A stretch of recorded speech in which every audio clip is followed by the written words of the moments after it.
Hi guys, today we're going to go live with Market Access in a few minutes. Just going to let a few people come in. We are live on a few different channels today, so just giving people a little bit of time to get in.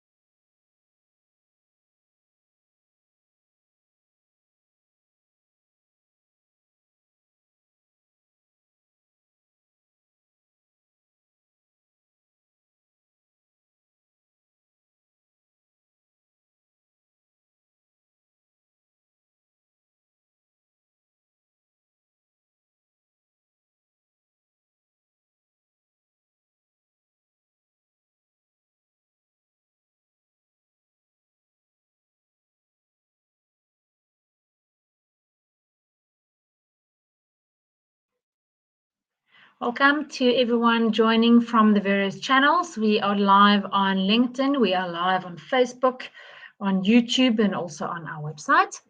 So just allowing maybe one more minute until we start, and then I'm going to go.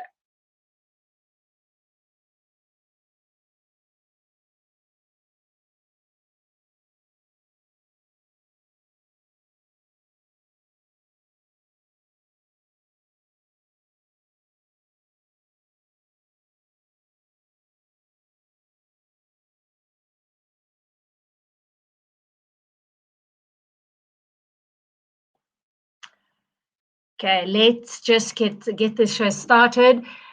Today's topic is email marketing. That does not mean that we can't talk about anything else. Just to make sure that people that are coming, if you don't have any specific questions, you will get some input on a topic for the session. And today's topic is email marketing. It's actually anything related as well. You'll see as we go through, it's related to quite a different aspects of marketing, but I will try to tie it into email marketing as we go, and hopefully you get some tips along the way. So that is today's focus. Let's get started. So my name is Ines Rose of Ingram. I am running Pine Tree Marketing. It's a marketing agency based in Cape Town, but we serve actually quite a few places around the world. We don't even stick to our own time zones. So that's us. We've been going for quite a few years. We focus on giving marketing advice that can help small businesses grow and try to help make the right decisions. It can be quite a jungle of advice out there. So we really try to make that personalized advice, which also means that we will have to have a real chat with you to understand what are your actual business goals, what do you have of internal resources in form of people, what are your marketing budgets and all that. And we figure out what do we do with your budget and resources to try to reach your business goals. So that's what we do. Then I am going to just quickly share my screen again. Give me a second. So as I mentioned, today's focus is email marketing. There's various things within email marketing we're going to talk about. I'm not going to delve deep into all of them. We'll see if anyone has questions or want me to elaborate on any of the things that I talk about. You are free to do so in any of the chats that you might come in from. If you're on Facebook, it will be on your Facebook. If you're on LinkedIn, it will be on your LinkedIn. So just keep the questions coming, and I will try to answer them. Either I will answer them during this session as we go, or I might answer them at the end. If you feel like I haven't answered your question, anything, it doesn't even have to be email marketing related, but digital marketing related, it should be. Then contact us on any of the platform. Contact us, find us on our website, pinetreemarketing.com. wherever you want. You can also follow us on different platforms. We are all Pine3 Marketing on the various platforms. So hopefully we'll get all your questions answered, but if not, that's where to find us. So some of the things we will talk about, and the reason for this topic and the things we bring up in the session is real questions that we get from our clients time and time again, or that we see that they need to know, or would be great if they have some upskilling on. Some of those are how to get an email opened, and that there's a lot of elements like subject lines and also element of email deliverability. It's quite a big topic. You will find some resources on that specifically on our website as well. But email deliverability, I'll touch on it, but I won't nerd completely out on it. So it will be an overview because it's a kind of a technical topic. And then, what to write. How do you write? And I have some great resources for you as well, some links and stuff. I'll pop them in here as well on free resources that you can utilize to write content and how to think around content. We'll talk about that. We will talk about it's slightly related to the content as well, how to target people, how to really write content that has a great potential to convert into clients. And we will also talk a little bit about how that process works in converting clients. And we will talk about automations and how that is different from spam.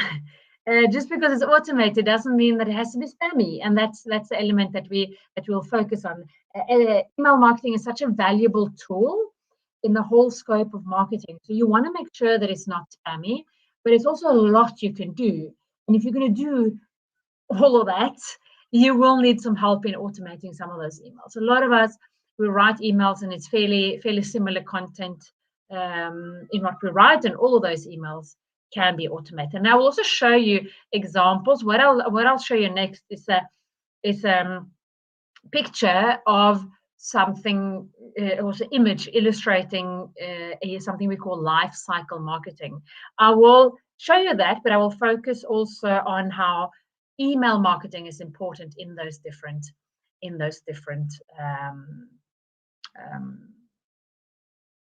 elements of life cycle marketing. So let me quickly show you that picture. So this is a picture that I have taken from Keep. I'm a Keep certified partner, so I'm allowed to use this as well. Keep is one of many softwares that you can use for email marketing. Actually, you can use it for a lot more as well, and I CRM, etc. in it as well. So it's really a nice tool. They focus on entrepreneurs, small, medium businesses. There's quite a few different tools out there. Keep is one of them, and this one I've taken from them. This is really a little bit about what Keep focuses on, how to really convert and create a great business. So that's why I really like this one. So you see there's 3 elements to this. Email marketing plays a big part of all of them. But I will start on the collecting leads, and then I will talk a little bit about the converting leads, which I think a lot of people are interested in generally. And email is an important part there, and also create fans, which is actually where we often start. If people have existing clients, it's where we start to generate business and improvement first. But I'll get to that. So collecting leads is, a lot of people are aware of this, and they do something like they advertise. They know that you need to have potential leads to generate any business. Many people, might have experienced they feel a waste of money in this side of the business. This is usually where people find that marketing is just that bunch of money that goes out and no one really knows where it is in the collecting leads, actually in the collecting leads part. So you're running the ads, but they might not have purpose, or they might not you might not have done the right thing to make sure that you can convert these leads. And that is what the collecting leads is about. You need to, if I start on the capture, actually, you need to make sure that when you're running ads, you need to capture people's contact details. If you don't have value to give them, that is going to be difficult. So you need to have something of value to give them. So that is the attract part. You need to attract them with something, not bribing them. Just give them something related to what you supply that has value. It can be a free consultation, it can be a great ebook on something, it could be a free recipe if you're doing anything related to recipes.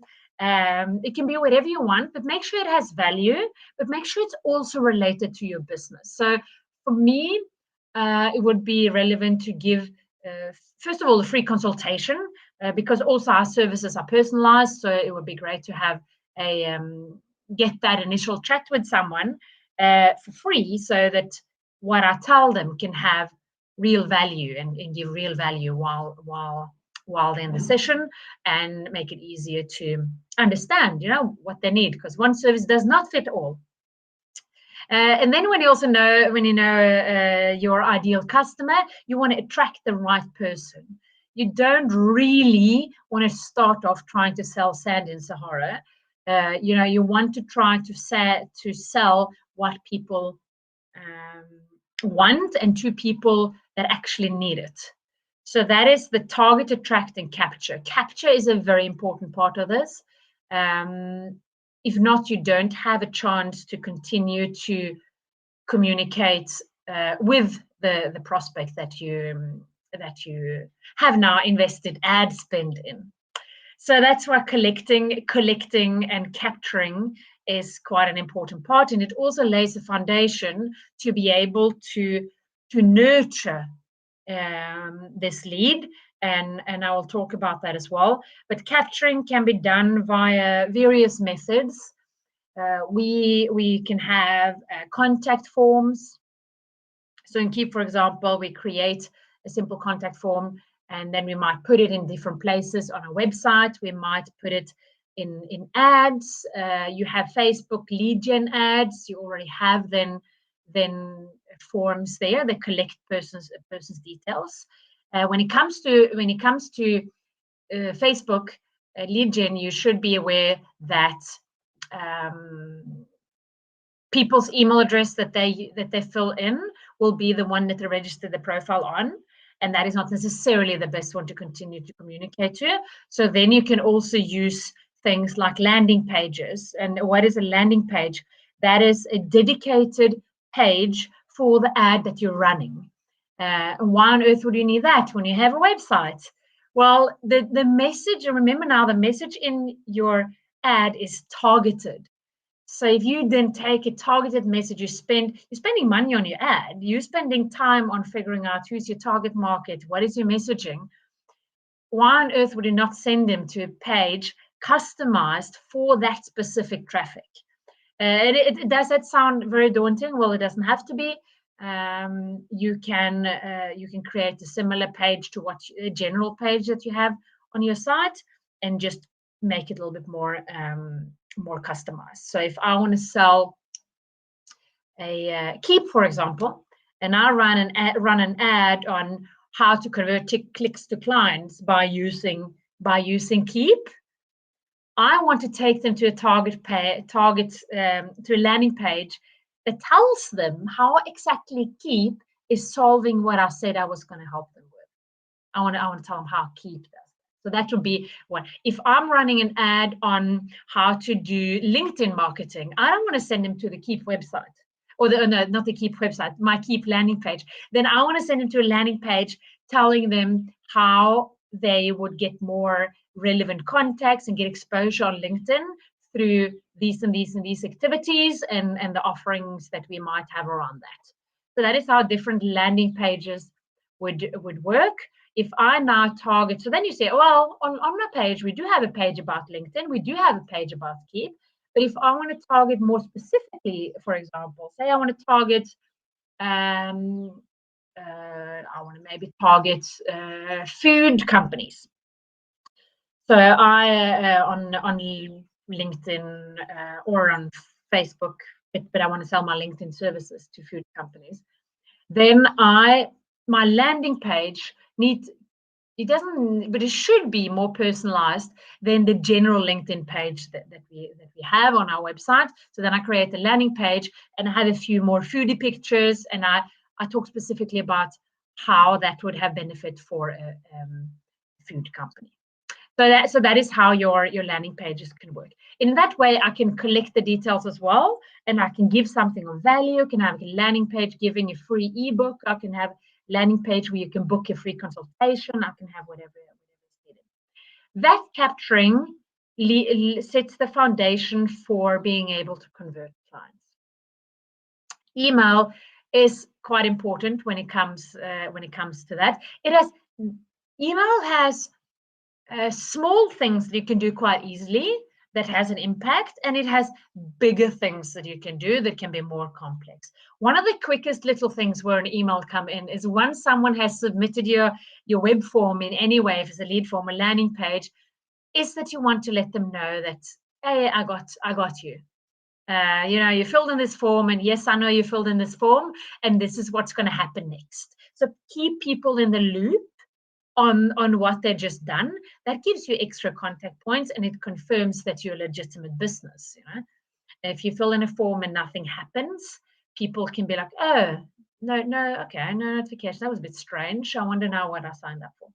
So you want to make sure that you provide what you or you confirm that you're going to provide what you promise, or what the next steps are. So, for example, if you have promised someone an ebook and they leave their details or a recipe or whatever it is, then you can email them that ebook afterwards. So now you're really using it part of the collection as well, collecting the leads. You're using email for that, and you don't really have to. And this is where automation comes in as well. You don't really have to. You want to reply quickly. And if you're on holiday, if it happens during the weekend, happens after hours, you're busy with your family, you're busy with your friends, whatever it is, you cannot be on your business 24 hours a day, and you shouldn't be either. So if you say you promise them something, you're going to give them an ebook or a recipe or some tips or an article, whatever you're going to give them, you want to make sure that is sent to them fairly quickly. So then you can have collecting the leads in a lead form, which goes typically into a CRM, advanced or simple. CRM stands for just customer relationship management. So it's basically an advanced version of a spreadsheet, because spreadsheets don't work in that way. So it goes in there, so it's registered that you now have a new lead, and then you send them what you automatically send them based on that submission. You send them what you promised. So that is part of the collecting leads as well, and where you can use emails. Another way, obviously, you can collect leads as well, is to send emails. So you have some contact details of people are relevant, because we have to abide to rules around email marketing compliance rules. If you are sending emails to the EU region, or if you are in the EU region yourself, you have to comply to GDPR. If you are in South Africa, where I am, you have to comply to POPI rules that say something about what you're allowed to collect of data from people and how you must store it. So it's quite important. This is where a tool really becomes helpful. That you can have a tool that just helps you keep compliant. Actually, this is a nice thing to have. I'll pop you a link here as well. This is if you want to try Keep. This is a special deal that we're running on, where you get a free month. So you get to try it for free. We give you some free training in Keep, how to use it. It's not only the tool. The key is in the implementation. The tool is not doing anything for you. A tool is stupid. So you need to implement it to put it into practice, to make it work for you. So we give you some resources around that. And then after that as well, you actually get a lifetime 50% off as well. So it's quite a nice deal if you want to try it. But the free month is no commitment, so go there if you want to try that. Then we have then once we capture them, we can start to convert into clients. And I want to quickly just run into how online purchase behavior works. And this is why a lot of people get disappointed when they run ads, because they run the ads and they don't capture the leads. They don't know how purchasing behavior works. So even if you might be frightened, oh, there's a lot of things here I need to incorporate. You don't really, but if you're aware of them, then you can start doing one step at a time, and you will see this really benefiting your business. So I really recommend it. Don't just take one or two steps here at a time, and you will get there. So then, so purchase, but take the learnings about to collect leads and how to convert clients and what purchase behavior, online purchase behavior is. So when you go to a shop, you're either looking for something actively. So you might be looking for new shoes. You might look for here in South Africa, we're going into spring. You might be looking for new sandals or something like that, and you know that you need them. And you go into maybe a shopping center or your favorite shoe shop, and you look for shoes and you buy shoes because you needed them. The other approach is you saw this amazing ad on Instagram on these really, really nice shoes, and you saw them on the model and you just really want them. That is the other one. So you were more enticed by seeing a pair of shoes on someone else, or you actively went to look for it. And that is two different approaches. But regardless of that, in the online world, if you do that ad, if you see the ad, then you have interest in the shoes, but you might not. But you might be in a lunch break. You're not ready to just go and buy them straight away. It's showing that 97% of people that meet the product for the first time in that instance are not ready to buy. So if you are expecting to run you're running an ad, and that ad is just going to convert people into buying right away, you will be disappointed. So this is where the email marketing is going to come in as well to help you, and the automations, you don't have to spend so much time on it. That just takes that initial investment in the ad to convert to more clients. So 97% of people are not ready to buy straight away. And that is also remember that you can have 5-6 different tabs up at the same time for the same product. In a physical shop, you cannot be in the same shop at the same time. In the shopping center, they try to make that a little bit easier to be in more shops, but you have to understand that people will be looking elsewhere as well. They might click on your ad because they're interested in the shoes that you're offering, in my shoe example, but they might go on to look for other shoes. So you attracted the interest in these sandals, but then they go and figure out other sandals, find sandals on Google, or they just look for sandals, or they go to the shop and buy sandals. So you need to understand that. And then, so general stats that I usually present is that it takes about 7 to 12 contact points for someone to show interest in your product. And I must say, from our experience in our own CRM we use in Keep, is that it takes much longer. So 7 to 12 contacts sounds like a lot. And another interesting stat in comparing to that is that most salespeople give up after 2. So you can see how there's a mismatch in how this all works, and why converting clients become a bit more challenging. So you actually need to have quite a few contact points. And like I said, I see this for myself. You think, oh yeah, but I just spoke to the client and we just had a little bit of that, and we closed them. No, and then I go back and I see, we did run an ad maybe, then they booked an appointment with me, then I sent them some information, Then we negotiated a bit back and forth. They had some questions. Maybe we had another meeting. It's quite a lot of contact points and back and forth. And they are not ready to make a decision when I am ready to receive that decision. So I need to accept that processes takes time, and then you want to make sure they make the right decision as well. So converting clients takes time and patience. And one of the really useful tools is email marketing. So with email marketing, you can have those contact points. You can talk to the client about how you can actually help them make a decision. First of all, you can keep on top of mind. See if someone has shown interest in, hey, do you want these shoes, or do you want this free consultation?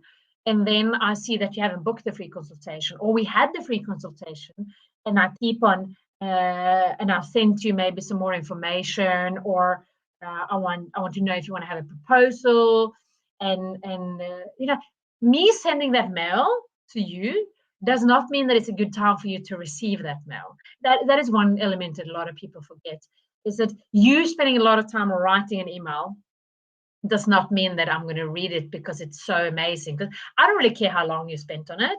I might be busy with something. I maybe had a busy day. Maybe I'm sick. Maybe I'm on leave. Maybe it's just not convenient. I have other priorities in my business. It really doesn't make a difference what it is. What you really want to with the email marketing, you want to stay at top of someone's mind. You want to let me just take this. So you want to stay on top of people's mind, and you want to continue to communicate with them related to what you initially communicated to them about. So say in my initial example, if someone is interested in Keep as a tool to convert clients, convert clicks into clients, then I talk about that. I don't necessarily talk about, I might invite them to one of these marketing access sessions as well, to make sure that I have the opportunity to talk to people and give them more information. So I might want to do that. That could be relevant.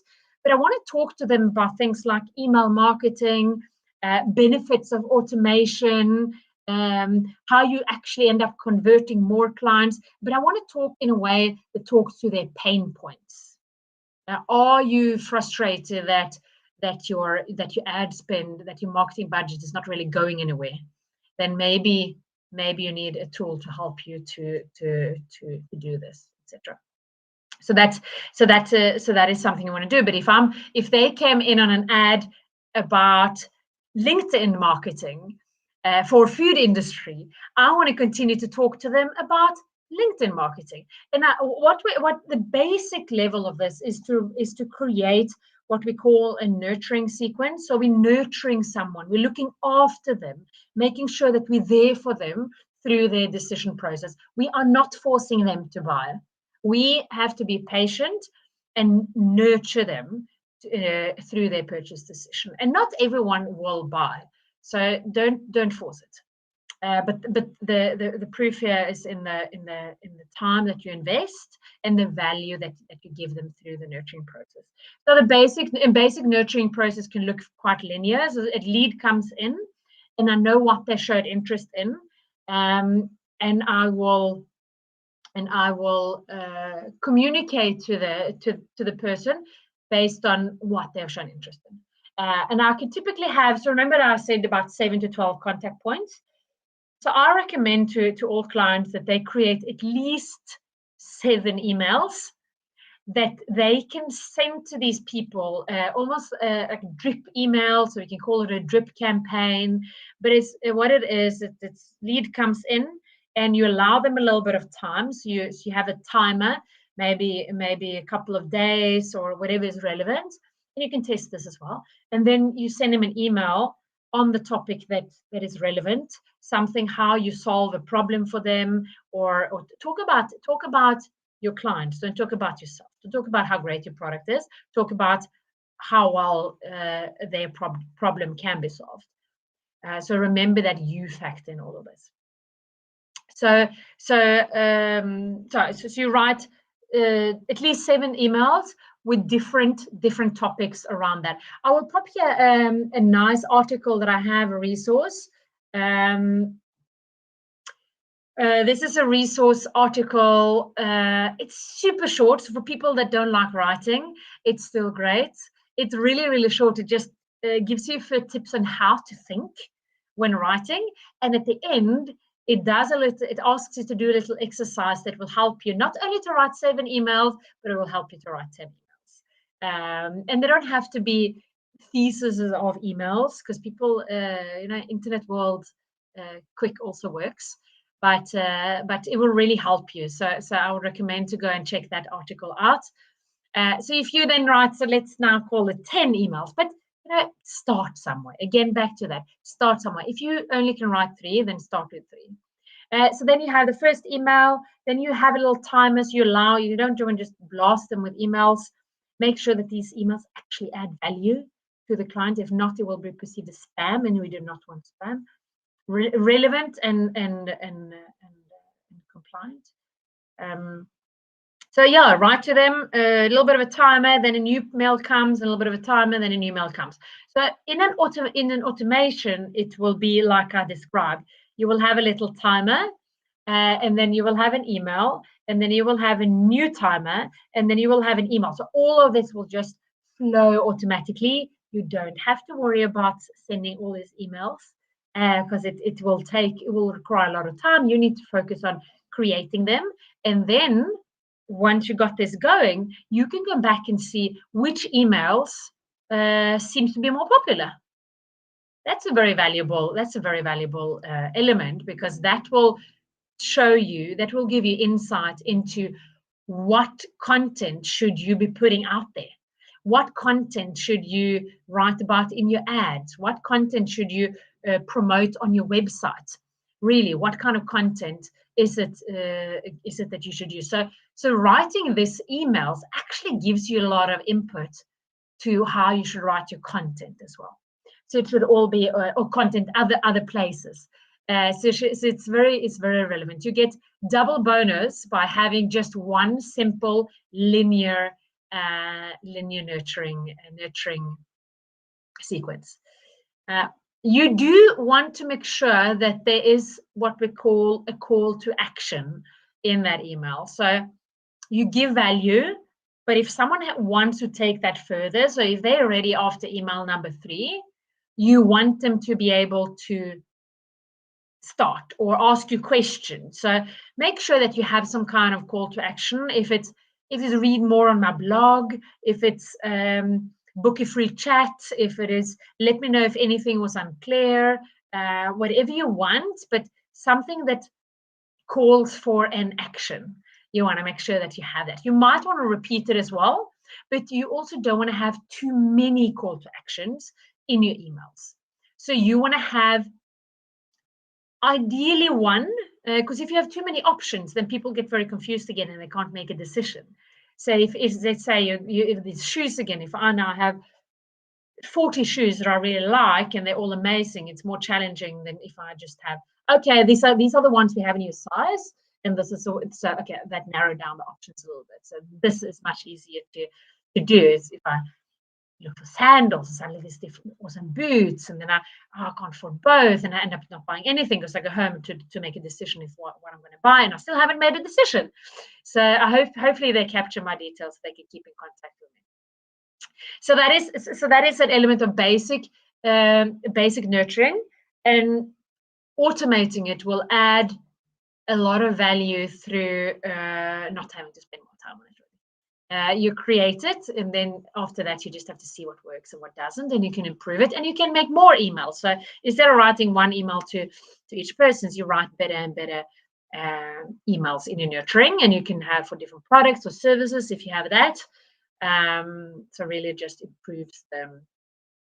improves the chances of conversion, because now you add a lot more contact points as well.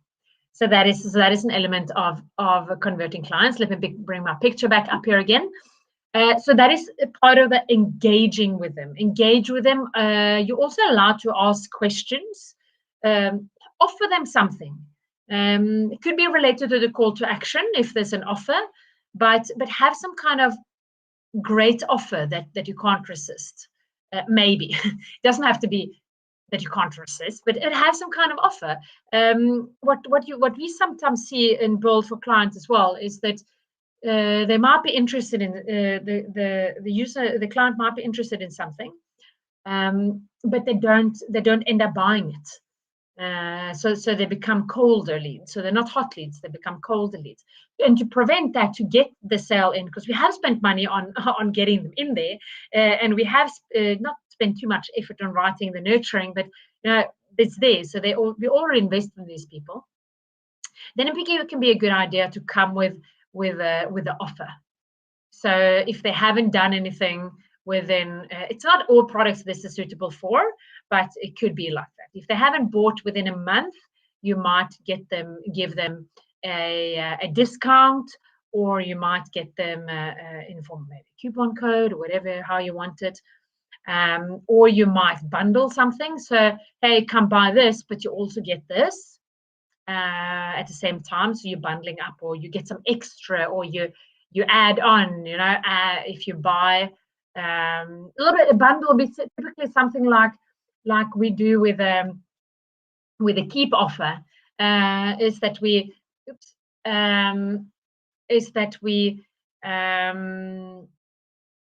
bundle things together. But the reason why we bundle this together is because we know that people don't always have it in their budgets to do the implementation, and that is critical for success. So that's why we bundle that in, to make sure that we don't just push a tool on someone, but we want to make sure that people are successful in that. So that will be typically an offer. So for us, it's more of an early offer. We want to give a month for free, because we want people to really try this. We think it's great. We're using it. So that's why we give an offer. But at the same time, during that month, we want to make sure that people succeed in their trial. So they don't just end up not knowing what to do. So that's why we give them trainings. We bundle it as a bundle, and we include there a consultation. And why do we do that in there? Again, it's about creating success. If we never talk to people buying keep from us through this, so this is an exclusive one that we offer. If someone buys and we never spoken to them, we pride ourselves in, as I mentioned in the beginning, give the best advice and customized advice for every client. So we include a 45-minute session as well, where we talk about how it will fit into the client's world. So that is a bundle, and you have to offer, and then you need to close. And closing is also a whole topic we can talk about in itself. But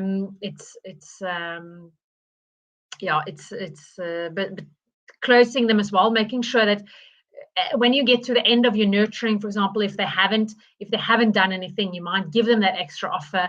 You might do something special. Just make sure that you close them. You don't only add value through the nurturing. You have call to actions to make sure that you close the clients. But remember now, don't try to do this too quickly. It is something that takes time.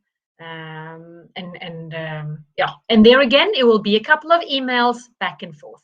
And the offer as well is great to have an email. You can let people know if they can share your emails with others. So email is a very cheap tool to use in the process of converting clients. Keeping in contact with clients and using the automation really makes it easy. But keep in contact. Don't write one email and get disappointed that people don't contact you. Remember, 7 to 12 contact points. I think in my businesses it's more like 15 on average. So much more than that. One contact point is just maybe sitting here, listening to what we're doing, asking questions as well. So that can be one. And then one that people, just have some water, one that people often forget is After someone is purchased, what do you do? First of all, and this is a critical part, because this is really where you can add value to your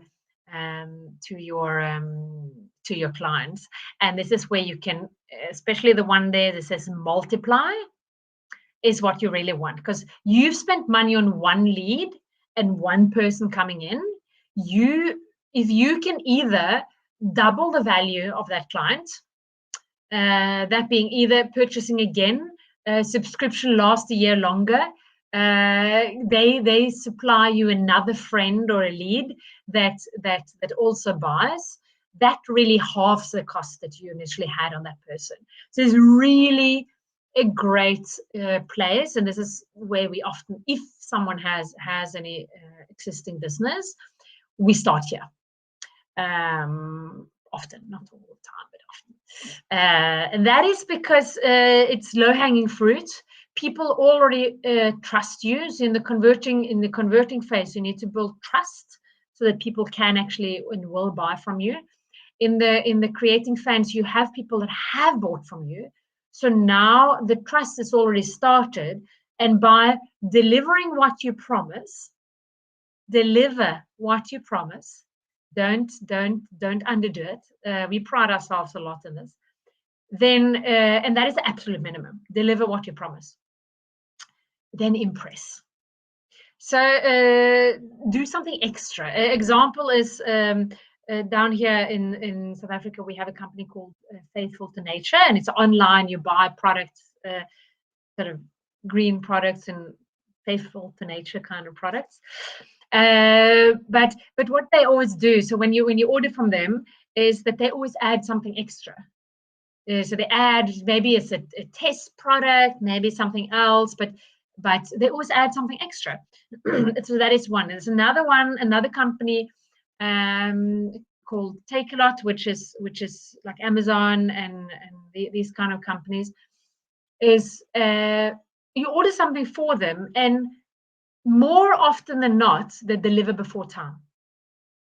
And that is things that are elements of impress.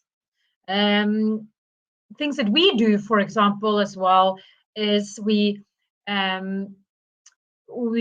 try to give more value than what anyone expects. We can't tell people that. We can't say, "Oh, we give you all this," because then we won't impress them. They will think that that's how it is. But delivery, obviously, we have a high standard of delivery, but impressing is sort of going above and beyond, and it doesn't have to cost that much. It's I had last week. I had a couple of strategy sessions, and a strategy session is normally 1 hour, and it was just great people that I was talking to as well. So each of them, I did an hour and a half. Why not? Because I could. I made sure I didn't book back-to-back meetings. That is relating to more, yes, I delivered, but maybe I impressed a little bit as well, because I invested in creating even better relationship. So it can be time, it can be extra advice, how to, the tricks on how to use, and this is a secret, some of the things we give after you sign up with us for Keep as well. Little extra tips on how to write content that converts, how to use some of the tips and tricks in Keep, how to get the most out of your emails, how to do A/B testing of your emails, so try one email up against the other, and all of these are little tips that helps you get the more out of your tool. So that is part of the impress. You give people more than what they really ask for. And it's not really that difficult. A few simple things there to use email for is in delivery. So in the deliver, just keep the client up to date on what's going on, and you can automate that as well. A lot of business can at least automate a lot of it. It's confirming a purchase is done, confirming the next steps, confirming process. If it's something you send to people, you're out for delivery, it's going to take approximately this and this long. People are surprisingly patient when you just tell them how long they need to wait. So do that. tell them the next step. This is now going on. We have now processed your order. This is what we need from you, etc., etc. So keep people just in the loop on the delivery and finalize the delivery. And then when the delivery is done, follow up. Say people buy from you, maybe a month later, you might want to contact them. Hey, it's a month since you bought this and this and this. Is everything going well? Kind of email. So it doesn't cost you anything. And if you already have the email system as well, it doesn't really cost you anything. You just create a mail. You don't really have to write difficult copywriting. You just ask how things are going. So that's what you want to do. And then maybe if you know someone's birthday, I have a client that writes birthday messages. Happy birthday, just noticed, automated because we just registered their birthday. So just nice things to follow up. If they've been a client for say you have a yearly contract on something, after about 10 months, you want to maybe make sure they continue, not only after 10 months, but you want to make sure that they're happy with the service and putting an extra effort in. It's coming to the end of our service agreement. You might tell them that, you might not. Just want to make sure that that you're happy with everything, any changes you want to do, etc. So you can do that, or you can send them congratulations, it's 1 year anniversary of your new car, for whatever it is. What you can do in these emails as well, you can ask for referrals. Referrals is a very good value for the collecting leads part. So now this is where this goes back again, is that you want to create fans, and fans are most easily created when you deliver on promise and when you impress. So when you impress someone, that's when you ask for maybe the first time you ask for referral. Ask for referral in a way that will be useful to you, but is also comfortable for the client. So if it's a Google review, that will make, so if you give me a Google review, that will make my business look better on Google. So if I'm doing advertising on Google, it's beneficial. Anyway, it's beneficial to have it there because it's filtrates and you can see it other places. You might, if you are going aggressive advertising on Facebook, you want to get maybe those reviews on Facebook. Remember, you can always copy them over to your website if you want that. So that is an element of how to get referrals, and that is that takes us into the part called multiply, which is create more business of your business. Again, do not force people to buy more than what they want. Unless you bundle something, don't force them. So if someone, say in my car example, if someone buys a car, they will not buy a car again in the next, probably not the next year at least, unless something happens, or they're just really interested in being up to date with the latest car. But understand what kind of sales cycle you have. So if you have a type of repeat purchase, in my example with Faithful to Nature, they gave me some free little thing, but I will probably buy from them again. Not only because they gave me something free, but because they have impressed me, so I'm satisfied with their service. Or it could be whatever it is, but I will repeat buy from them again. So that's how you multiply, either by the same person buying more than once, or you can also ask that person to, if they would like to recommend you to anyone else. And for doing that, you can also give them a discount on something. So say if I have a client and if they recommend me, I can give my client a free strategy session or whatever might be appropriate according to their services. Or I can give them 50% the next month. But what I will do, I will surprise them with that. And so you might tell them in advance, but you might also just surprise them. So that is a nice element of that as well. So that is how you will multiply and create fans. You either get repeat clients, or you will get more business on your existing clients, and you're building that relationship. So that's where we often start when we work with clients. So I just wanted to check. I'm going to give you a few minutes to check if there are any questions to any of this life cycle marketing.